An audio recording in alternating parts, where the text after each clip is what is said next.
Hello, right, so it's a slightly different video.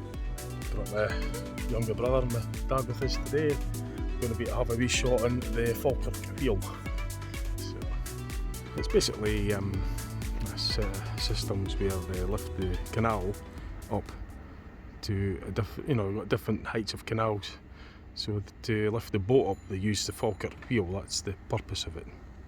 So, and there's you get a shot on the canals, you get a shot on the wheel. So we're going on the wheel today. So that's how they get around the elevation problem. They use a Falkirk Wheel to lift the whole canal up, the whole boat basically. There'll be more information probably in the visitor bit. I'll see if we get some footage of that for you as well, and I'll take some pictures and videos and that when and on the boat ride, on the Falkirk Wheel ride. There's other tours, but we're just doing the wheel today. So.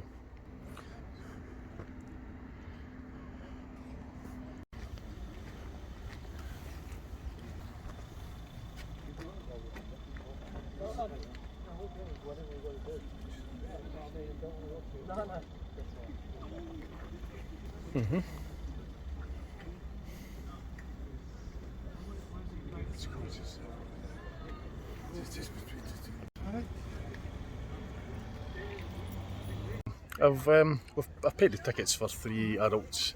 At the time of filming, it's £17.50 for a shot on the Falkirk Wheel. The parking's like £3.50 all day, so you just plumb in your registration number at the pay thing and pay £3.50 or something.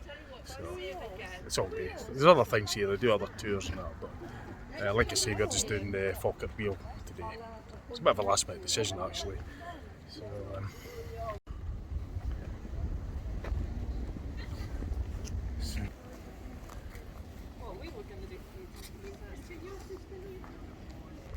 so here's some footage of it actually moving in operation. That's it going. It's quite slow, but it is moving.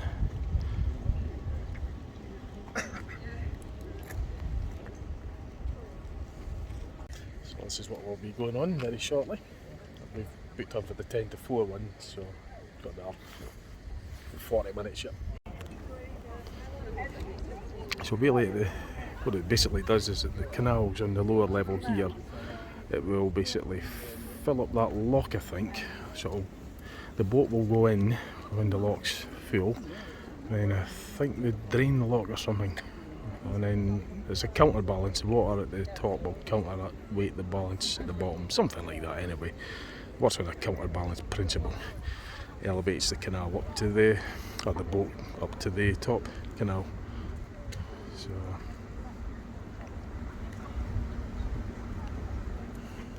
something to do with locks and all the rest of it. It's quite ingenious idea. Been on this wheel probably about 15 years ago, maybe longer, maybe 20 years ago. It's quite a considerable time ago, but yeah, and here again, have another shot on it. I brought my dad and my brother with us this time, so. On gear system, yeah, counterbalance. They'll fill the top lock with water or something in the window. Yeah. Works on a counterbalance principle. Yeah. So, and they fill up the lock with water. The boat goes in the bottom lock, and then something like that. They drain it or something, and then you'll find out when we go on it anyway. So. It's quite straightforward when you see it working anyway. It's more than 100 feet, I think. I'd say about 120 feet maybe. So my young brother reckons it's about 100 feet. Would you like 100 feet? I reckon it's about 120, 150. What do you think, Dan? 80? Oh, I reckon it's more than that. I'd say about 120. I'm going to have to look into the literature. I'll probably tell you in there anyway. Probably better go on the wheel first, then we get some eat after it if you want. Just grab something. Yeah. Just grab something. Good there.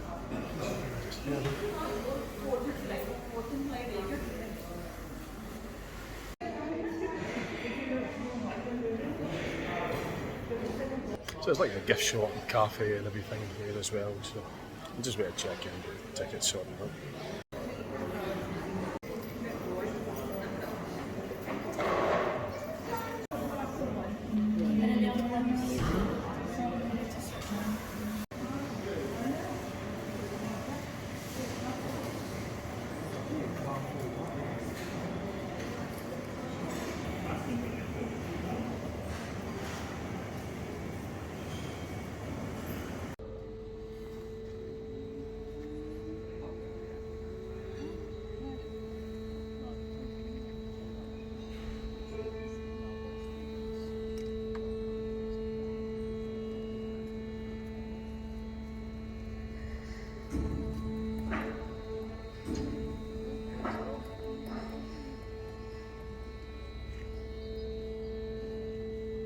getting a wee bit of footage on the outside.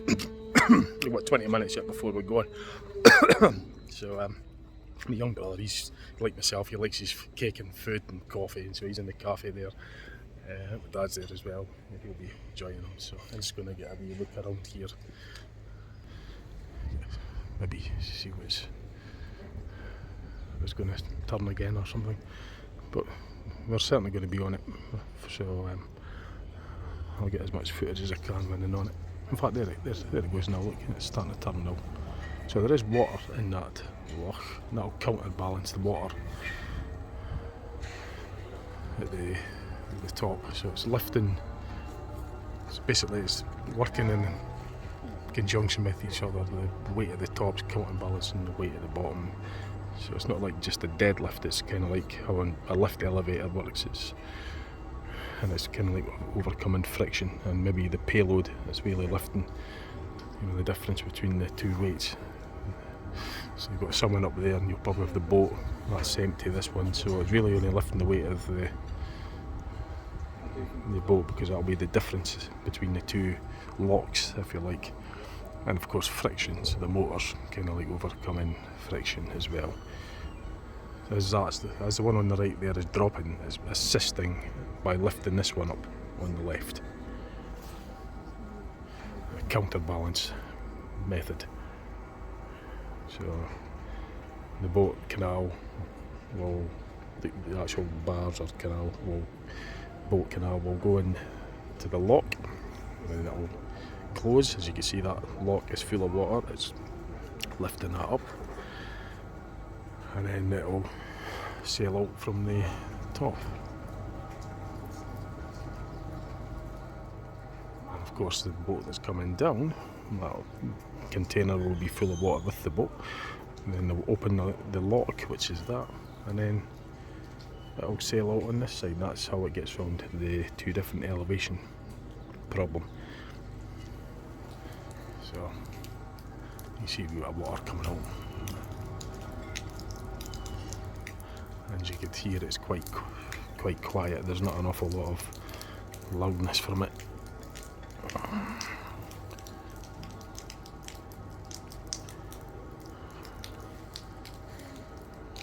The motor's really just overcoming the friction and lifting the weight of the boat, really, and the passengers, because the two containers full of water are counteracting each other out with the weight anyway. As that one drops, it's helping to lift that one up. So the motor's really only lifting the payload difference, you know, the payload basically, which is the boat and the passengers. That's my understanding of it anyway. My dad's more engineer mind, he'd be able to explain it better, but he's not gonna, he'll be in the cafe there with my brother having a cup of coffee or something. I'll join that later.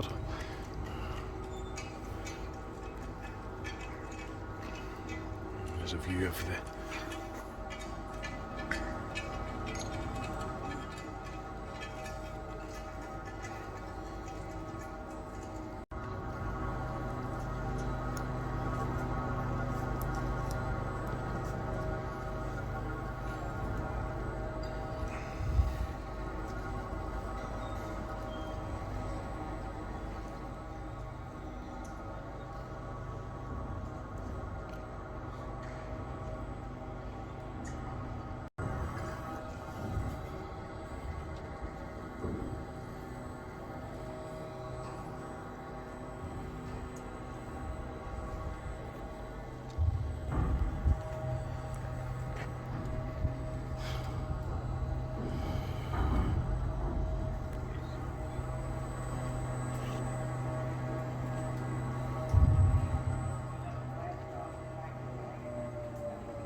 So that's it, it's done its 180 degrees revolution.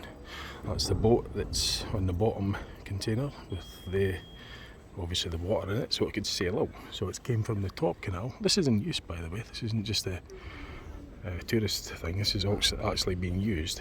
It's in service. So it's quite a piece of engineering actually. Now they'll open the lock, and then the canal will sail out basically. Making sure it's all docked before the container lock will drop, and the boat will be free to sail out, basically.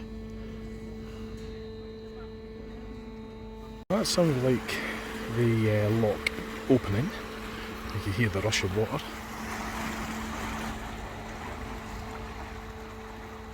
You can certainly hear the rush of water anyway, so I'm presumably that'll be the lock opening and the container.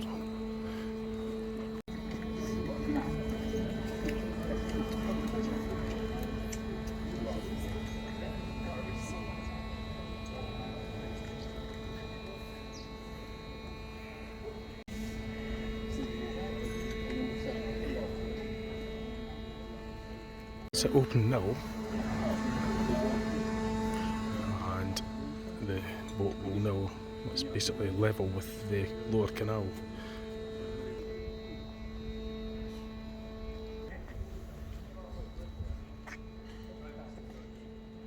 It's the boat now just coming through, and I think, I'm not really sure actually, there may be a winch or something. I don't really hear much movement in the engines or anything, so I'm not quite sure what's propelling it.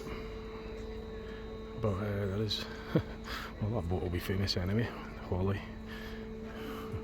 There's quite a few people filming it, including me, and put it on YouTube, so it'll be quite famous, I think, the amount of people that's filming this. But I'm not quite sure, just, I might have to ask, is it a cable or something, I don't know. I don't want to disturb them, but it was quite quiet. I didn't hear the boat engine, so I'm not sure how it actually propels. I didn't hear an engine, so I didn't want to disturb the guy there. But maybe it's just underwater there. Actually, I think I could hear an engine very faintly.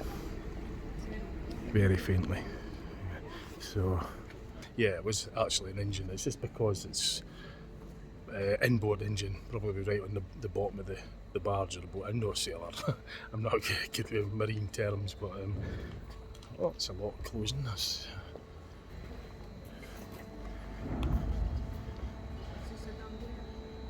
So that top container's full of water, which is connected to the higher canal. Of course, as you know, the boat will sail in there, the lock will close, the container will close with the boat in it. Then the wheel will rotate down 180 degrees to the lower level canal. Then the lock or container will open, and then the boat will come up, and vice versa. You can see the thing closing.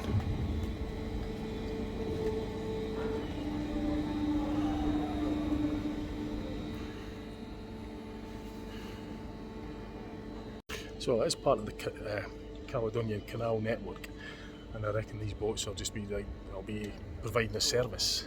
There'll be lots of private canals, I guess. So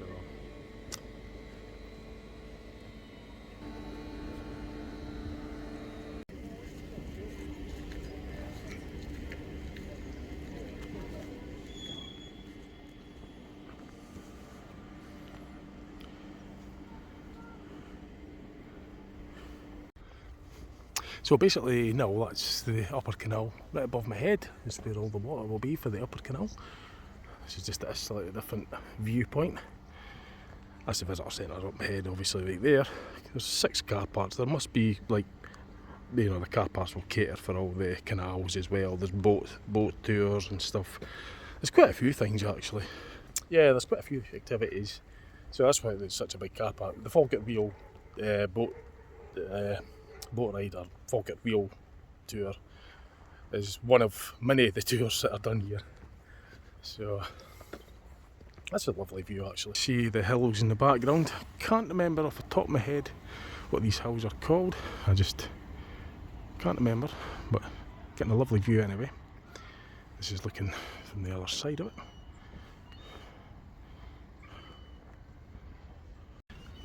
Quite a bit of froth in the water there as well. That's quite noticeable. So there's my dad and brother, just had their coffees. We're going to be due on the boat very soon. So I'll get some more footage round about here once I've been on it. I don't want to be late and miss it. Got far to go, right? It's only over there. So yeah, I'm going to wait to get myself over into the queue. I pre-booked it online, as I say. It was 3 adults at the time of September 2024. £17.50 each for a trip on the wheel. So I pre-booked it just to make sure I wasn't going to be getting here and find out it was fully booked or something. I think that happened once before, but anyway, we're going to get some footage inside it. Oh. I should have brought my selfie stick. My arm's getting quite sore. This is my day off after 7 days in a row of driving 4-day week duties on the buses. So it's like effectively a 70 hour week. So I'm pretty tired. This is my day off, and this is a nice sort of relaxing way of doing it. To come to somewhere that's interesting and just somewhere nice away from it all.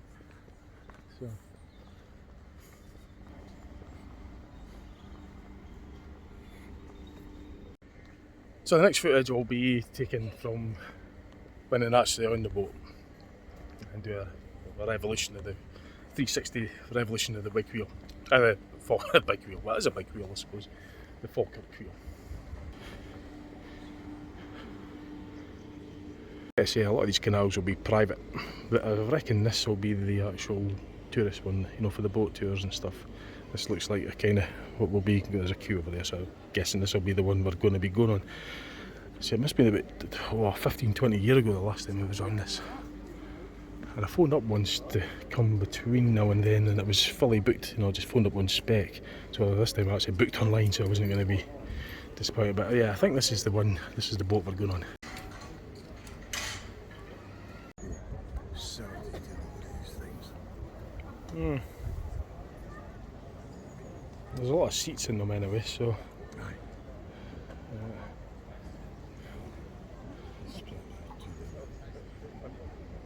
Welcome to the Falkirk Wheel, Scottish canals. That's a real canal. It's actually in service. This will be all the private canals over there. Will be owned by private, I'm guessing. It's just that these boats here that we're going on for the for the tours. Yeah. Just getting the view of you're getting the reflection of the wheel in the water as well. It's quite smart. I might also get a wide screen photo of that.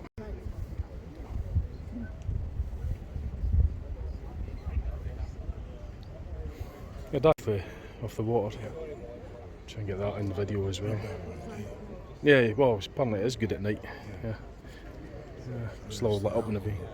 No, I'm not staying up in the day, like maybe another day, but yeah, as I said, it's all lit up quite well at night, the Falkirk Wheel. So maybe on another day I'll come back here when it's dark and get footage when it's all lit up. But this is like September. I'm not getting dark till a bit later on, so I'm not staying that late. But anyway, I'll get footage when we're on the boat. There's locks further down the canal as well, by the way. I'll get footage of that once we've been on the boat. But basically the locks, they flood the lock, and as the water comes out it lowers the height, the elevation of the boat. But I'll show you that once we've done the boat tour. That's just over there, that's downstream of the canal. So it comes off there, it goes down this big wheel, and then there's actually locks just along there. And the flood and drain the lock to, it's like a set of steps if you like. I'll get footage of that afterwards. That's just the other boat. Yeah, so it's quite a busy boat actually. It's quite busy.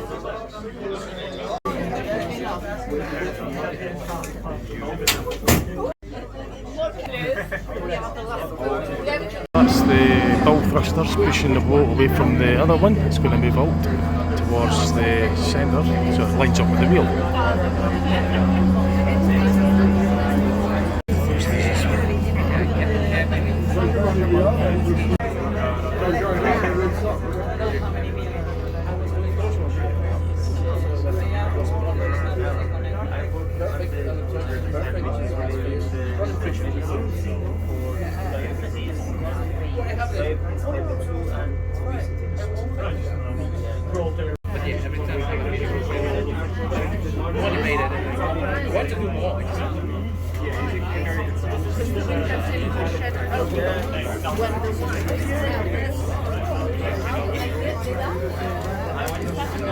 In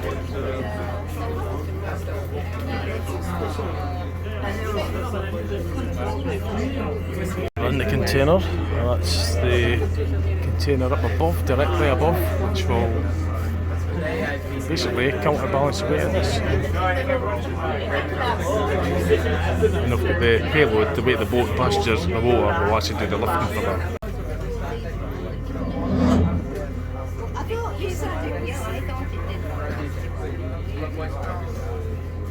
Could be that in there as well, they'll tie it up so it doesn't move around. Yeah. Good afternoon, everyone. Wide awake now, that's good news. So welcome aboard the motor vessel Angeline and welcome to the Falkirk. Answer any questions that you might have. So just a quick recap of the safety briefing. Here we go. This is moving now. We're going up.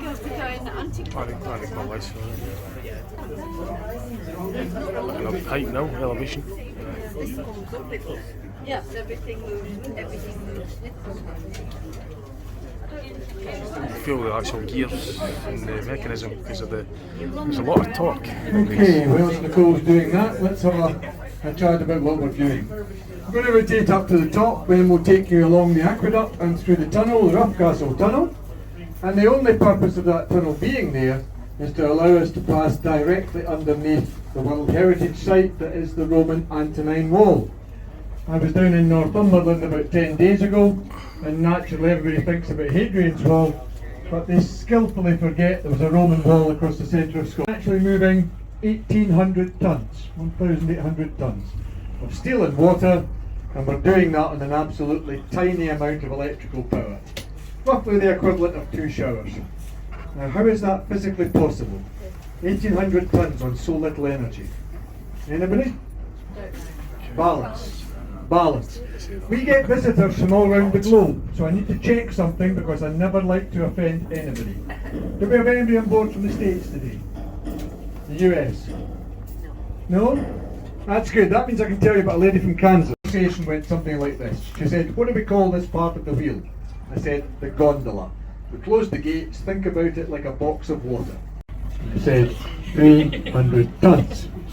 Unfortunately, that didn't Displacement. That's what it is. What a After displacement. a moment's intense thought, she stared at me and said, well, still weighs. Exactly. That's why it doesn't matter if we're here and the other gondola is empty, or it has a paddle board or a canoe in it. The wheel will still be in perfect balance.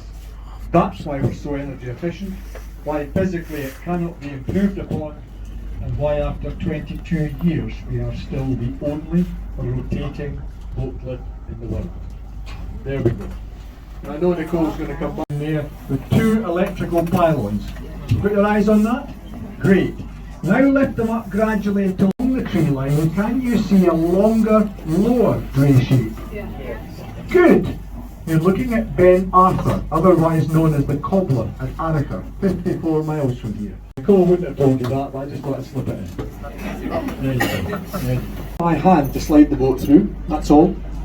But we can seal the canal there and we can drain all of this if we need to work on the wheel.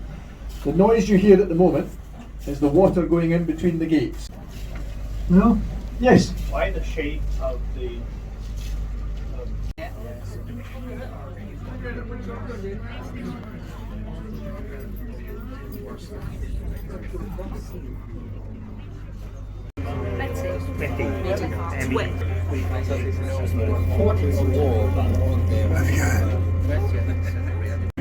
Meters above our starting point on the Forth and Clyde Canal. We're now moving at 4 miles an hour over the reinforced concrete aqueduct. There's just over 100 meters between here and the tunnel, dead ahead of us.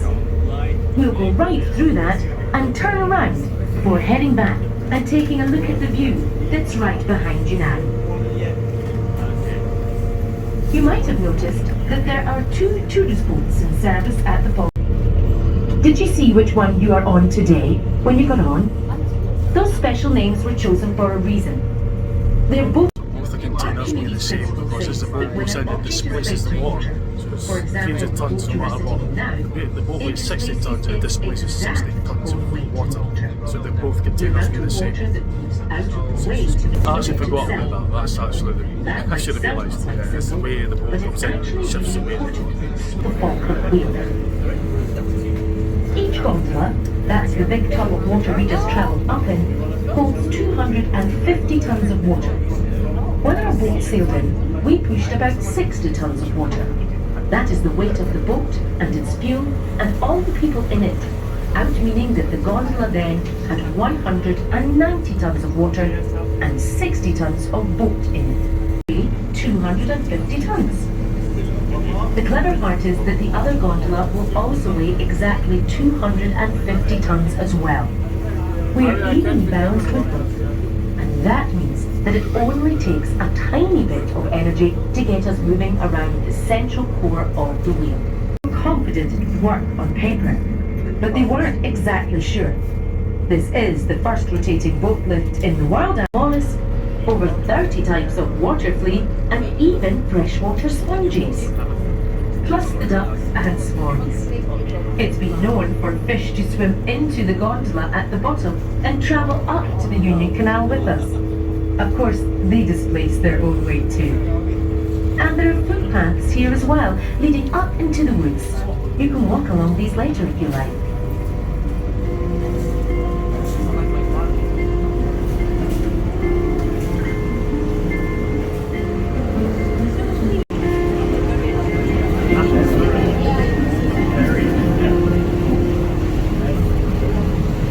On the right side of the boat, as we enter the tunnel, you'll see a sign reading Rough Castle Tunnel. It's known as the Antonine Wall, and that's the name of our other boat, Antonine.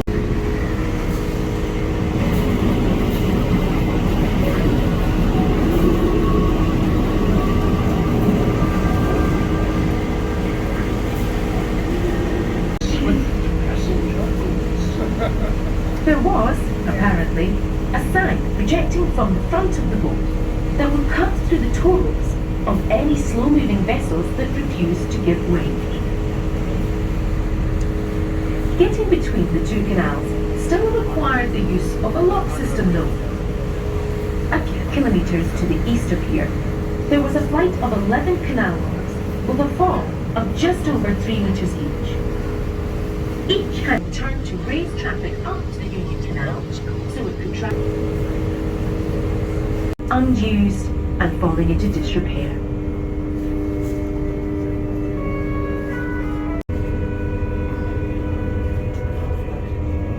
So it's going to turn as they go back to the tunnel. Exploration, if you're so inclined. From the visitor centre, there are 3 walks of different lengths exploring this area, rising out of the water. These Celtic water horses are not only a link with the mystical mythology of Scotland, but are also a reminder of the vast numbers. Today, compared to days gone by, it means there's no horseways led by the side of the canal towpath anymore. And we can So we're just turning over and You back to notice the tunnel. these take boats to the main level of the Union Canal, another 7 metres. This then runs as far as Edinburgh, which canal traffic up and down between here and the Forth and Clyde construction, laid out by the canal's designer Hugh Bear in the 1820s. Despite the canal from Falkirk to Edinburgh being over 50 kilometres long, there is a fall of just 2.5 seconds, with people enjoying the towpaths, walkers, joggers and cyclists alike. On the water, people enjoy canoeing and kayaking. It can also be very relaxing. Gentle pace of the boats means you can switch off from here being enjoyed by people in another 200 years.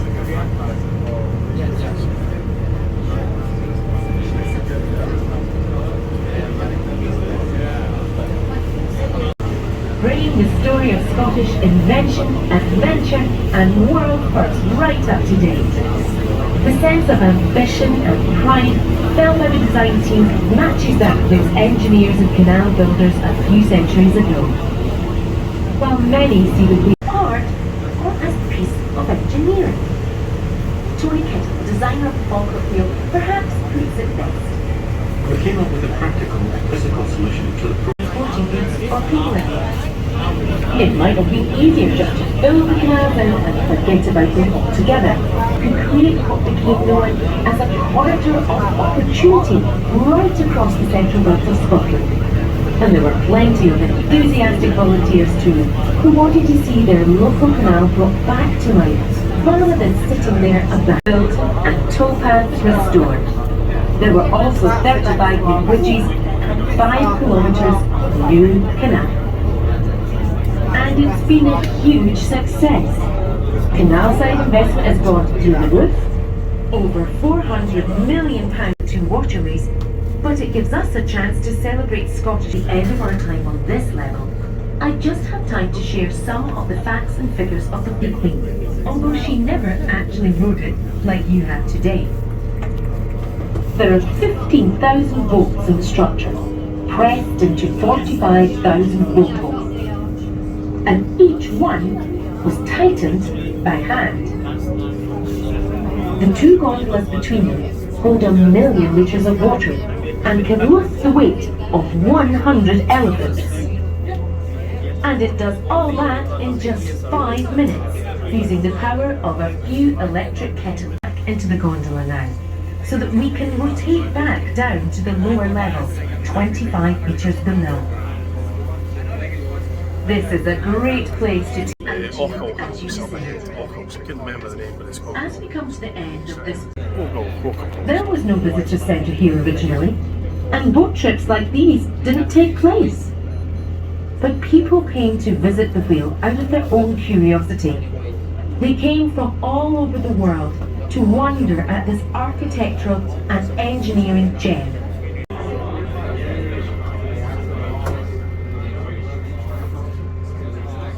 Wheel ready to turn. 2 hydraulic steel gates are raised to seal off the gondola from the water. A hydraulic clamp and a series of securing pins, which prevent the arms of the wheel from moving while the gondola is docked, are now removed, allowing the Falkirk Wheel to turn. In the central machine room, an array of 10 hydraulic motors begins to... axle connects to the outer arms of the Falkirk Wheel, and this minutes for the gondola to reach the top of the aqueduct. As the wheel rotates, the 2 gondolas are always kept in the upright. This is on the descent, the top gondola, so we're going to start going down to the lower level. Kelpies so far. Yeah. Are they? Yeah, doing a bit of work on them. What did you think? The lowland canals, and so £84.5 million later, the Millennium Link Waterway, which we're on now, joined the 2 in 360 days. So A, B, or C? It's A, 90 days. Yes, I know. Those of you who thought that it was a council project, so you were saying C? No. Okay, why? Because they're the largest equine sculpture in the world. But also because it is to regenerate interest in the canal corridor. One of the ways we've done that is by funding, in part, the Kelpies. And all agree these people are just bonkers, aren't they? I can say that because I'm not from here. All right, well we are...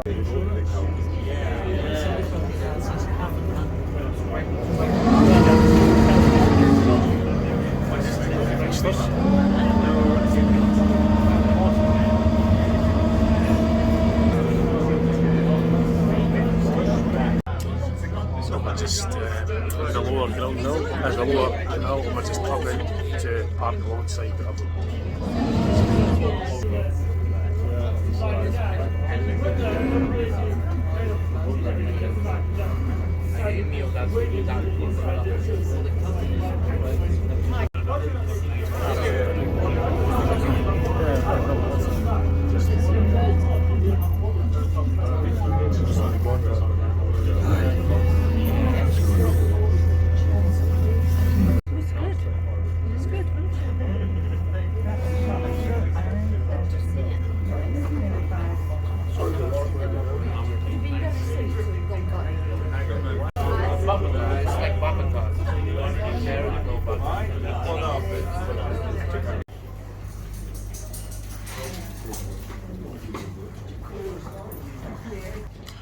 is it? That's his back. It's really good actually. Not bad at all. It must have been about an hour. I think we were on it just over an hour. So.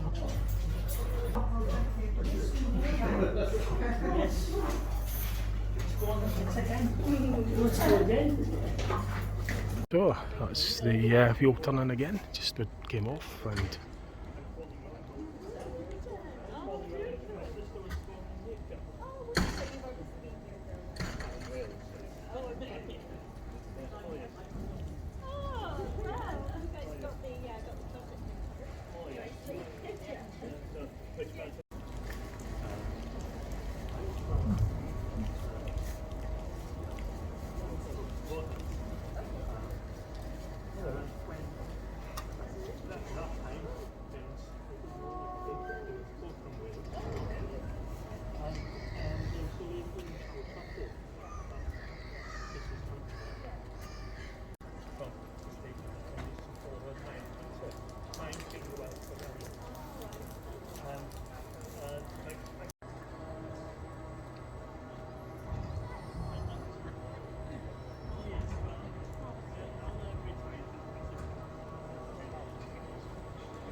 What I actually forgot is that when I was doing the calculations for the weight, I should have realised, of course, it just dawned on me, but I actually totally forgot, the water, when the boat goes in the gondola, the weight of the boat will displace the exact amount of water. So both the top gondola and the bottom gondola will weigh identical, regardless as to what payload's in it. Because as the boat comes into the gondola, the water, the weight of the boat and the occupants, obviously the payload, the boat, the payload, everything, that will displace the exact amount of water. So the gondolas, whether it's full of water or full of boat, regardless of the weight of the boat, they'll weigh exactly the same. Now I totally forgot about that. I was like, couldn't believe I was saying to you that it was just a payload. So really all the motor's doing is lifting it's basically the friction, isn't it? Because it's the opposite weight comes down on the other side, it's lifting the other way up, it's a balancing act. And the motor's only really overcoming friction. I totally forgot about that. I was kind of like, oh, how the heck could I forgot that? Of course, the weight, if you put a weight in a fixed amount of water, it will displace its weight. So the overall weight will be exactly the same. So it'll weigh 300 tonnes of water when it's got nothing in it. So if 200 tonne of boat goes in, that'll displace 200 tonnes of water, which means there'll be 100 tonnes of water left in it. The overall weight will still be 300 tonnes. I couldn't believe I forgot that. That's ingenious, man. It's physics, and I got a blooming higher in physics. I should have remembered that too. But yeah, so really it's just overcoming the friction and momentum and inertia and stuff like that, basically. They were saying that it doesn't really use that much electricity, the motor. So that motor will be the lock opening, I think.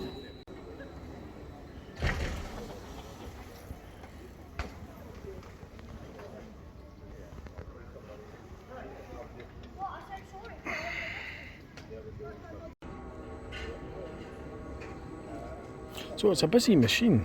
It's, as I say, it's part of the Scottish Caledonian Canal network, and the guide was saying to use it, it's free because it's part of your boat tax, just like the Covenant of Road tax. It's included in the boat tax, so they could use this for free. It's included in the price.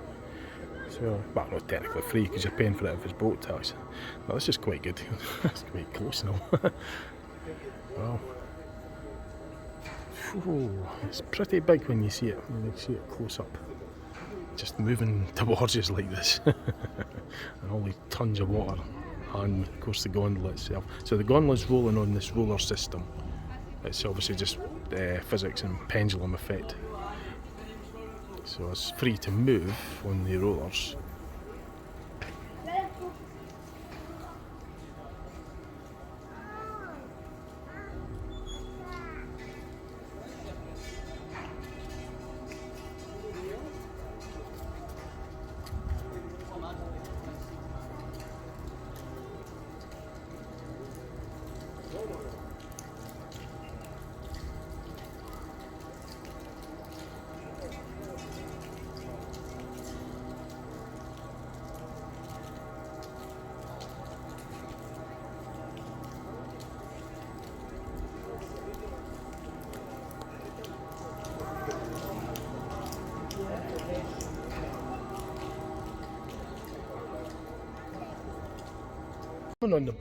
Someone on the boat was asking why these bits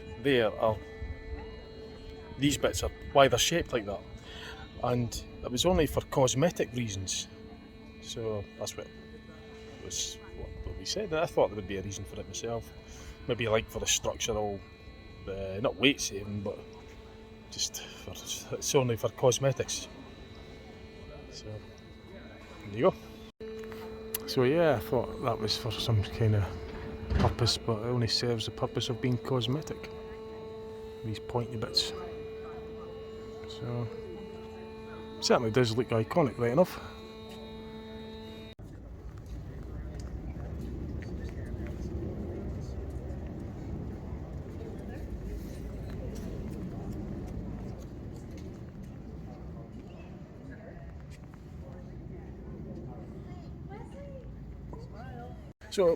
So yeah, I was going to show you the locks, because on the lower canal the water has to go, the boats have to go down a lock system to get further down the canal, and I'm going to show you the closer up view of that.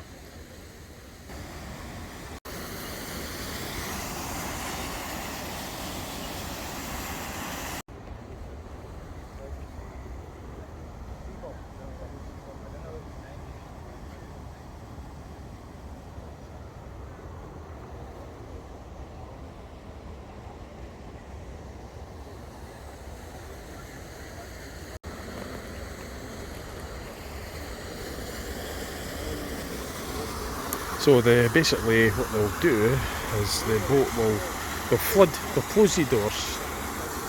Basically they'll lock all this up, that's called the lock, and then they'll flood it so the water is at the same level as the water up there, and then that then means the boat can then just sail into here, and once it's done that, the lock will then close the doors, the locked doors.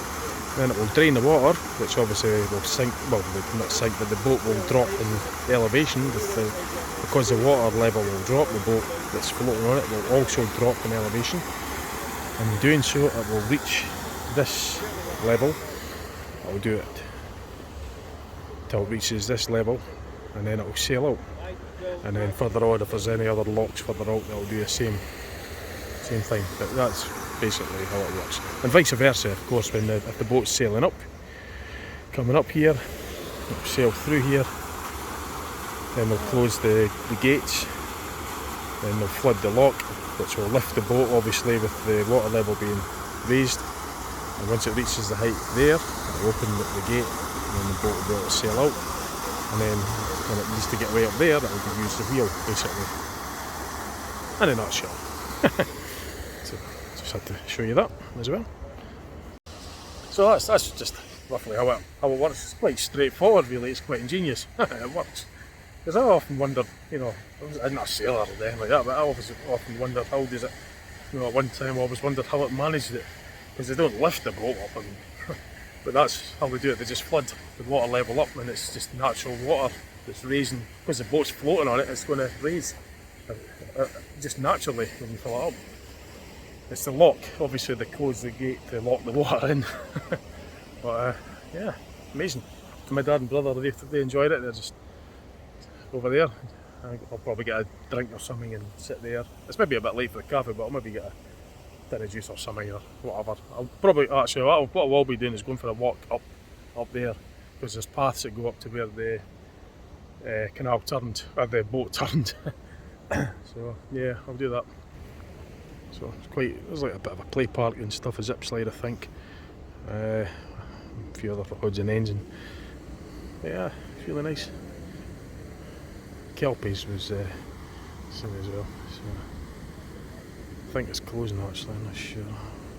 Could be 6 o'clock I think it closes, but well, you can still get up to the path, so they're open all the time. It's a 24-hour car park.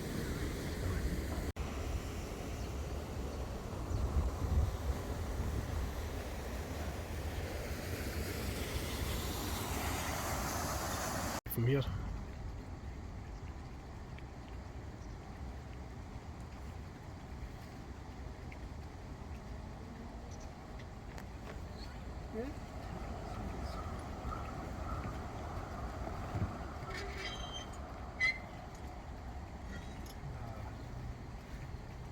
You might need to pay for that.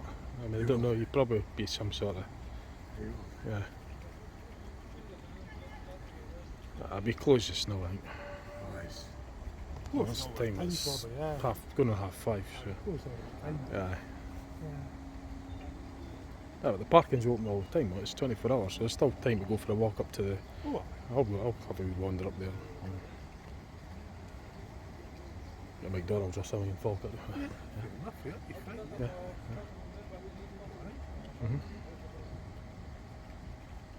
Sorry about the walk if you want. Eh? If you want. Yeah, I'll just... Yeah, because my interested. Yeah, that'll do for now. I'll tell you what, I'll get a full revolution. I'll keep filming this because I'm gonna... Then again, I didn't really get it from the start, did I?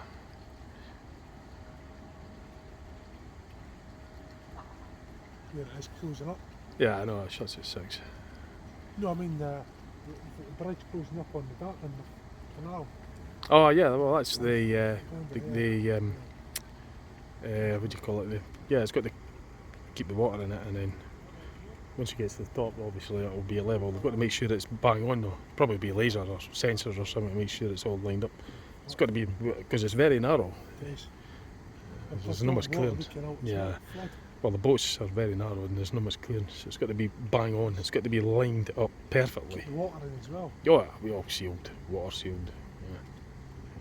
That's it. Stopped. So there you go. Right, so what I'm going to do is I'm going to go for a wee walk up to the top there, get a bit of a view.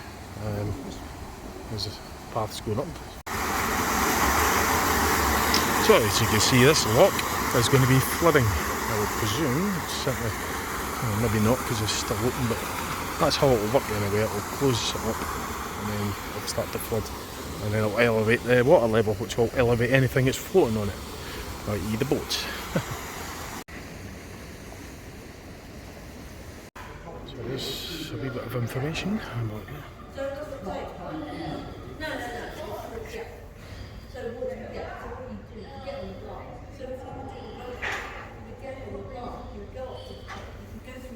So you pause the video obviously if you want to read this. I'm just quickly going through it with the phone because it's going to be shut very shortly. But just a wee bit of information on it.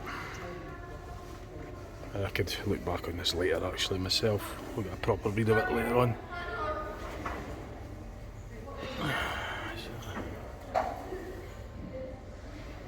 There's quite a lot of stuff actually. Let me just get some of it.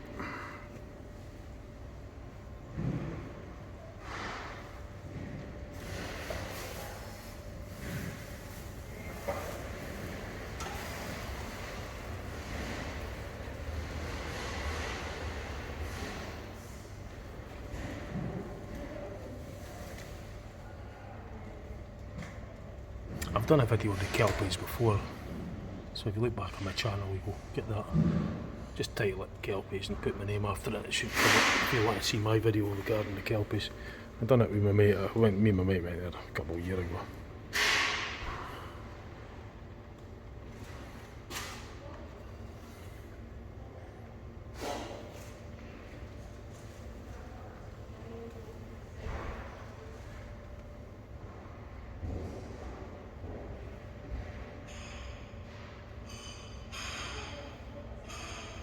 Like I say, just pause the video if you want to read it. There's quite a bit of reading involved there, but it's quite interesting, very interesting in fact. It's just a sort of local guide for tourist stuff and that.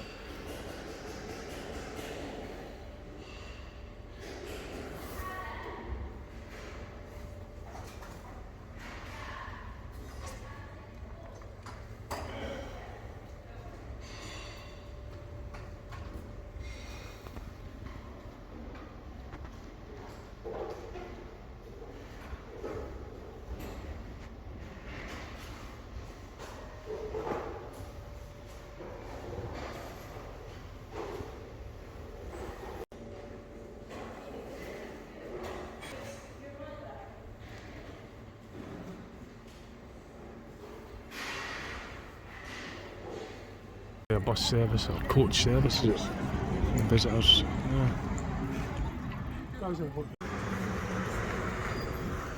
So obviously tourist coaches come here as well. That'll be the path that runs up to up there with the boatway, so I'm going to head up there very shortly. Lovely tourist coach, nice machine. It's a Neo plan, it's a model. If you've seen my channel, you probably know I'm a bus spotter as well. As a bus driver, that's what I do for my living, but I'm a bus spotter also.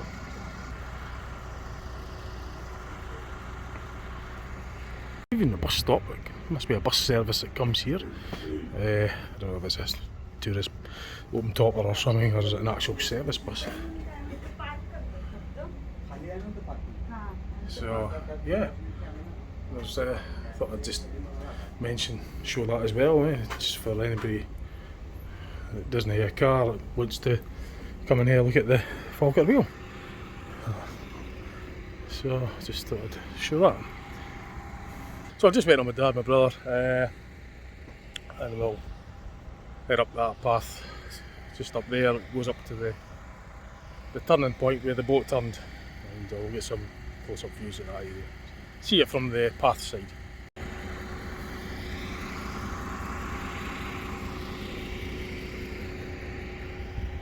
And the car parks are just on the left. There's about 6 of them, 6 car parks, and in the first one.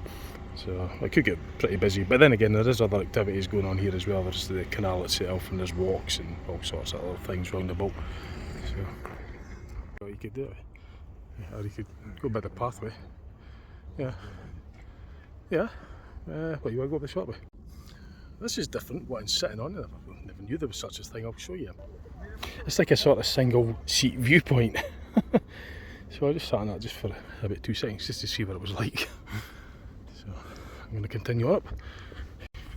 So it's like a podium or something, there's like 3 different levels. Not really sure what all that's about. Probably just a photo point. You know, somebody will probably stand there and get this in the background. That's probably what that is, I guess. Yeah, there'll be a lot of kind of like favourite spot viewpoints for getting your photo taken with that in the background. So they'll have these sort of areas like that, sort of three-piece podium kind of thing to stand on with, you know, get a bit of the countryside view as well. You know, over the back of your head sort of thing, and you get the view of the wheel. And I think they'll probably, you know, carefully pick the favourite spots and put a bench or something there just to sort of emphasise it. So just continuing up here actually, it's quite a nice spot. Just, so yeah, you get a really nice view of the Ochil Hills, the Ochil Hills in the background.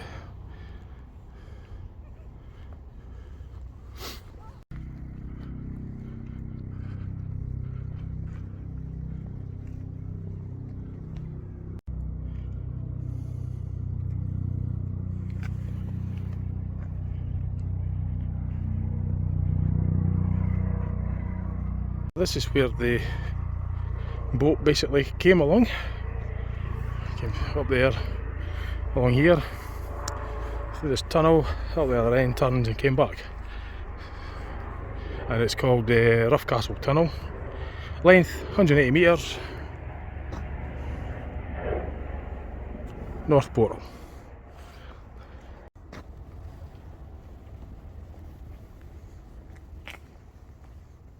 Yeah, get one with the tunnel as well, with both sides. Yeah, get that. Push in the tunnel. I'll get this first, then I'll do that in a second. I'll just get this as well, and then I'll. It's a good view there, though. That's quite nice. We use that as a thumbnail. Right, as you can hear the echo as well. This was in his yeah.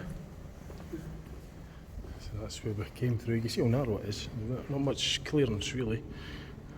So, it'd be nice to see the boat going through here. We had the lights on the front. Yeah, 6 feet deep the water is. Yeah, that's right. The boat is about 5.5 tall, and there's about 6 inches ground clearance, so that means yeah, 5.5 feet deep the water is in the gondola. Yeah, canal 6 feet. My brother remembered. So, it's quite nice actually, the reflection, colours and that.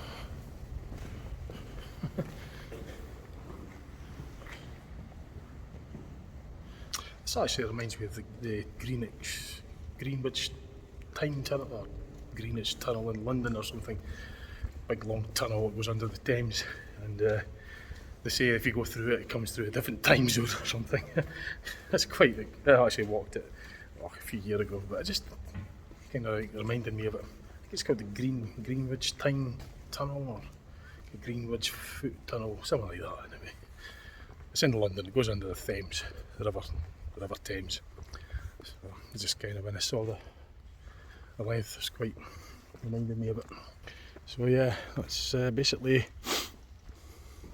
where the boat came out, and it done a turn, basically just done the U-turn and then back through to the Falkirk Wheel. But if you continue on up this way, it goes to Edinburgh. So yeah, you can actually end up in Edinburgh, if I recall correctly. I think my brother was listening more than I was too busy looking at the sights and filming for yous.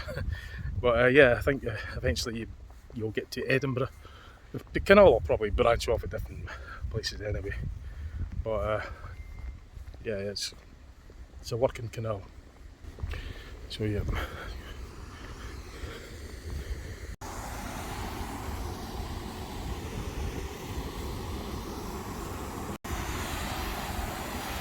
So this is the other locks that the boat will have to go up, because the ground, as you could tell you're going up also, it's a set of locks. Same principle as before, just flood the lock, raise the water level till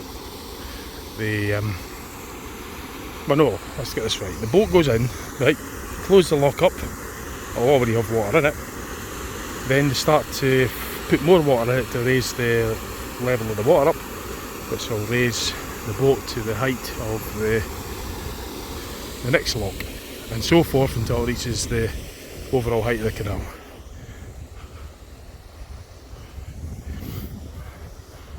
Something like that anyway. So, it's a wee bit of Union Canal. Yeah, I couldn't agree more. I wouldn't risk walking on that, you know, because if you go through it, it's a horrible way to go. So, don't walk on ice on frozen lakes or anything like that. Not a good idea. So you can see more of the lock from here. This one's obviously closed at the moment. There's a mechanism to open it there.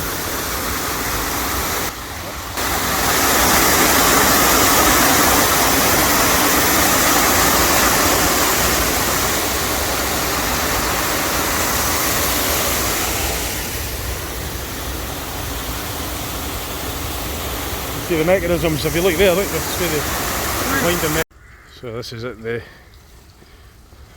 elevated part, the higher bit of the canal, so the water will come into the locks, so that the level of this lock will reach the level of that. The modern methods that they use.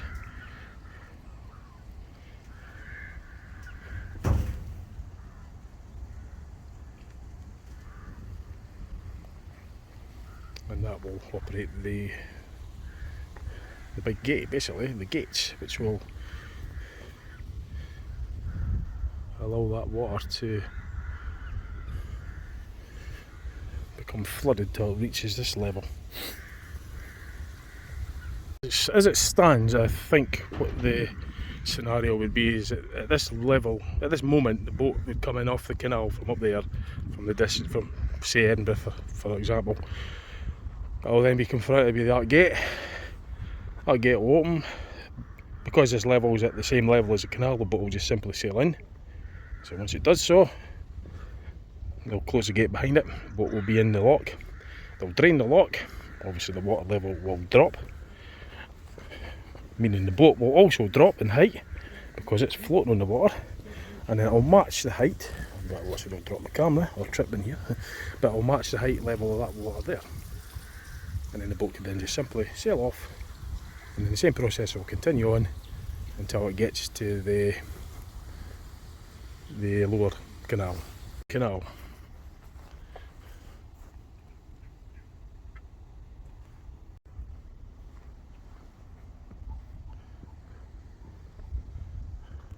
So I think we're going to, actually I'm going to go to the other bit, you know, the other end of the canal, just where it meets the wheel, because you can get along that way, so we'll be doing that on the way back down.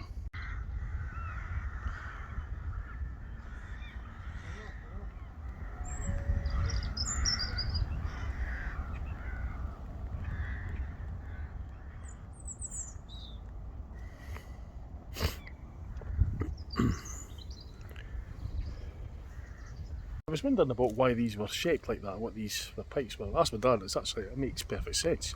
It's for tying the barges up to, and as the water level raises and increases, where it's tied to will slide up and down the pole. So it's got to go right down in that shape.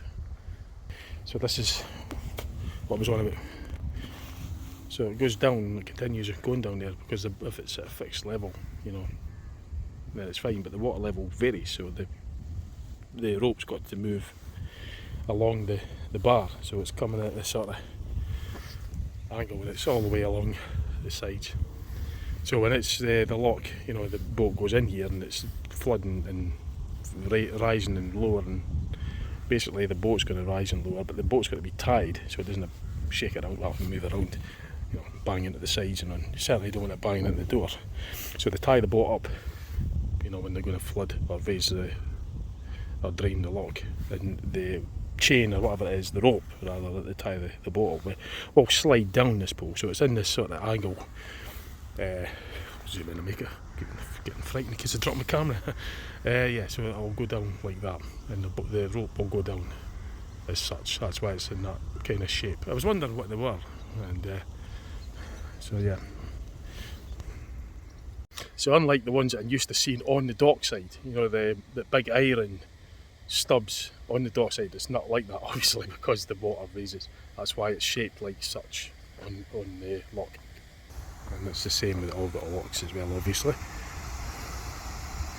And they're all along the sides. Yeah, there they go, there's a prime example. You can see the bar going right down, because it's obviously the rope will slide either up or down the bar, depending on the level of the water, as you could see.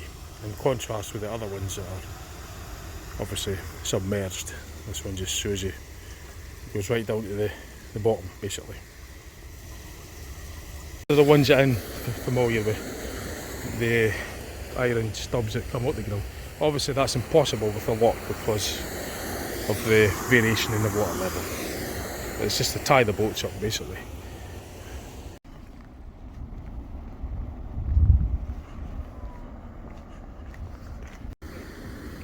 So, pity that. I thought we could get right along there. Damn, I was kind of hoping we could, but I'm afraid not. It's as far as we get to go. Oh well, it still gets a lovely view. Lovely view.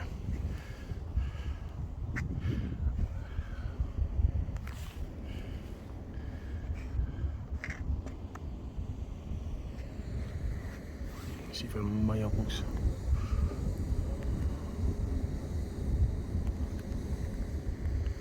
think the guy was saying you could see up to 55 miles view from here, so that's pretty impressive.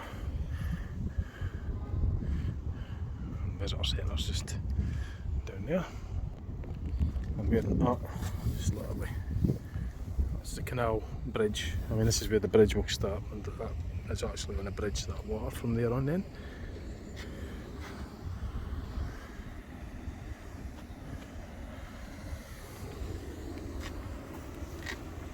Right, so I'm gonna round the video off here. Actually, it's a nice spot to round it off. I've done everything. My dad and brother are waiting for me to get down. We're gonna get something to eat. McDonald's or a chippy or something in Falkirk. So better not keep waiting because I'm a bit hungry myself now. It's like 6:20.